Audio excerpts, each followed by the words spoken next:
तो इस तरह की बातें जो हैं वो हमारे ध्यान में आई अवश्य हैं, और इस बात को जो है मैं माननीय मुख्यमंत्री जी से रखूंगी भी इस तरह की जो भी ध्यान में मेरी बातें आई हैं कि एक राजनेता को और एक अधिकारी को ये कभी नहीं भूलना चाहिए कि वो समाज सेवा करने के लिए आया है।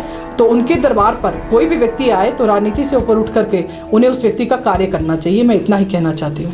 प्रदेश भाजपा उपाध्यक्ष पायल वैद की अध्यक्षता में सोलन में बैठक का आयोजन किया गया। इस बैठक में संगठन द्वारा किए गए कार्यों की समीक्षा की गई। वहीं भविष्य में होने वाले आयोजनों को सफल बनाने के लिए रणनीति भी तैयार की गई। सोलन में भाजपा को मजबूती प्रदान करने के लिए पंचायत प्रधानों के लिए एक बड़ा सम्मेलन प्रस्तावित है। इसको लेकर भी आज रूपरेखा बनाई गई। मजेदार बात यह रही कि कुछ नेताओं ने उपाध्यक्ष को कुछ अधिकारियों की शिकायत की और कहा कि उनकी अधिकारी सुन नहीं रहे, जिसके चलते विकासात्मक कार्य नहीं हो पा रहे हैं। जनता को उनसे बहुत सी उम्मीदें हैं, ऐसे में वह जनता की आकांक्षाओं पर खरे नहीं उतर पा रहे हैं। ऐसे में पार्टी कैसे विजय हासिल कर पाएगी? जब इस बारे में प्रदेश भाजपा उपाध्यक्ष पायल वैद से पूछा गया तो उन्होंने कहा कि उन्हें आज कुछ शिकायतें मिली है कि कुछ अधिकारी जिला के नेताओं की और यहाँ के वासियों की बात नहीं मान रहे हैं, जिसकी वजह से विकास प्रभावित हो रहा है। उन्होंने कहा कि शायद अधिकारी भूल चुके हैं कि वह अधिकारी नहीं बल्कि जन सेवक है और उन्हें जनता की सेवा करने के लिए पदों पर आसीन किया गया है। उन्होंने कहा कि यह बात बेहद गंभीर है, जिसको लेकर वह अधिकारियों की शिकायत मुख्यमंत्री से करेंगे और यह तथ्य उनके समक्ष भी रखेंगे। उन्होंने कहा कि विकास किसी भी सूरत में रुकना नहीं चाहिए। अगर अधिकारी विकास के बीच अड़चन पैदा करने की कोशिश करेंगे तो उन्हें इसके गंभीर परिणाम भुगतने पड़ेंगे। चुनाव बिल्कुल पास में है, आने वाले हैं, और इसको लेकर जो मंथन है अलग अलग पार्टीज कर रही हैं। आज भाजपा की बैठक थी, सोलन में आयोजित की गई थी, और उसमें जो प्रदेश भाजपा उपाध्यक्ष हैं पायल वैद, वो हमारे बीच में हैं। और उन्होंने आज क्या बैठक में निर्णय लिए और क्या वैसे तो ये गुप्त सूचना है, वो आप पूरी नहीं देंगे, लेकिन फिर भी आपसे पूछने का प्रयास करेंगे। क्या कहेंगे सर? आज हमारी जिला सोलन की बैठक काफ़ी लंबे अंतराल के बाद कुछ आने वाले चुनावों के दृष्टिगत जो योजनाएं हमने की हैं उसको लेकर के ये बैठक का आयोजन किया गया था।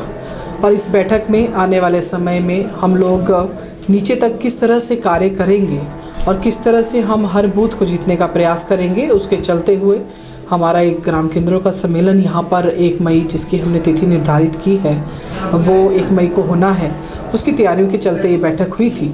और एक और विषय जो इसमें जुड़ा है वो ये है कि जो अभी अभी हमारे नवनिर्वाचित सांसद राज्यसभा डॉक्टर सिकंदर कुमार जी हैं, उनका प्रवास पूरे प्रदेश में हो रहा है।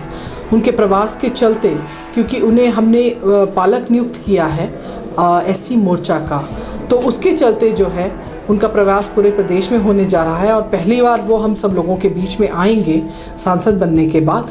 तो उनकी स्वागत को लेकर के भी हमने आज इस बैठक का आयोजन किया था। उसकी योजना को लेकर के ये प्रवास वैसे तो तय था कि 4 मई को होना था, लेकिन 4 मई को माननीय मुख्यमंत्री श्री जयराम ठाकुर जी कसौली विधानसभा क्षेत्र में आ रहे हैं और वो इस जिला का ही हिस्सा है, तो हमने उस डेट को थोड़ा आगे ले जाने का प्रयास किया है।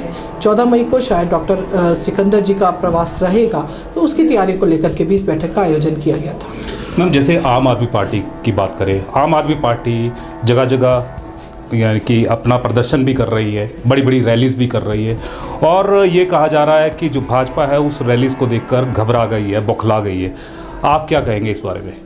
देखिए, भाजपा जो हमारा संगठन है वो एक ग्राउंड से जुड़ा हुआ संगठन है। हमारा कार्यकर्ता जो है वो ऐसा नहीं है कि जब चुनाव आते हैं तभी कार्य करता है।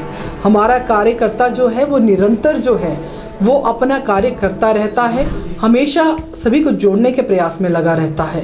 और रही बात आम आदमी पार्टी की, तो मैं समझती हूँ कि उसे इतना महत्व देने की आवश्यकता नहीं है, क्योंकि 2014 से जो है आम आदमी पार्टी अपना आधार कहीं ना कहीं हिमाचल प्रदेश में खोजने का प्रयास कर रही है, और लेकिन आज तक उन्हें सफलता नहीं मिली।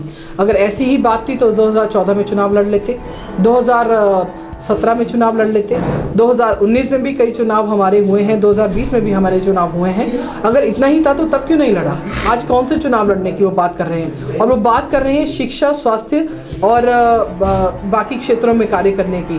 तो मैं ये बता दूं कि हमारा हिमाचल जो है वो शिक्षा के क्षेत्र में हमेशा अग्रणी रहा है और हमारे हिमाचल की देवतुल्य जनता जो है ये अच्छी तरह जानती है कि कोविड के कार्यकाल में भी जब इतनी बड़ी आपदा हमारे ऊपर आई तो हिमाचल ने सबसे आगे रह करके कार्य किया है और इसकी भूरी भूरी प्रशंसा हमारे सम्माननीय प्रधानमंत्री श्री नरेंद्र भाई मोदी जी ने भी की है और हमारे माननीय मुख्यमंत्री जी की पीठ थपथपाई है। तो जिस आधार पर वो यहाँ बात कर रहे हैं और करप्शन की अगर वो बात कहते हैं तो करप्शन ना अब से पहले कभी थी और भारतीय जनता पार्टी के राज में तो करप्शन का सवाल ही नहीं उठता। तो मैं समझती हूँ कि उनके पास कोई आधार नहीं है यहाँ पर सरकार बनाने का और ये केवल बातें हैं और ये जल्दी ही हवाई हो जाएंगी। चलिए एक क्वेश्चन और आज की बैठक से जुड़ा हुआ है और बैठक में ये बात निकल कर आई है कि जो अधिकारी हैं वो संगठन पर हावी हो रहे हैं और इस तरह की जो शिकायतें हैं वो शायद आप तक भी पहुंची हैं। क्या मानते हैं, क्या जो अधिकारी हैं वो संगठन पर हावी हो रहे हैं, वाकई हो रहे हैं? देखिए, एक अधिकारी और मेरा ये मानना है कि यहाँ तक कि एक राजनेता भी है वो जब भी अगर जो हमारी फील्ड है अगर उसमें उसकी भूमिका रहती है वो एक समाज के सेवक की तरह से उसको कार्य करना चाहिए। और अगर इस तरह की हमारे तक खबरें आती हैं तो मैं समझती हूँ कि उस अधिकारी को इस बात का पूरा ज्ञान होना चाहिए कि वो एक समाज सेवक के तौर पर वहाँ बैठा है, वो जिस कुर्सी पे बैठा है तो वो समाज की सेवा करने के लिए बैठा है। तो इस तरह की बातें जो हैं वो हमारे ध्यान में आई अवश्य हैं और इस बात को जो है मैं माननीय मुख्यमंत्री जी से रखूँगी भी इस तरह की जो भी ध्यान में मेरी बातें आई हैं। लेकिन मेरा ये कहना है कि एक राजनेता को और एक अधिकारी को ये कभी नहीं भूलना चाहिए कि वो समाज सेवा करने के लिए आया है। तो उनके दरबार पर कोई भी व्यक्ति आए तो राजनीति से ऊपर उठ करके उन्हें उस व्यक्ति का कार्य करना चाहिए। मैं इतना ही कहना चाहती हूँ।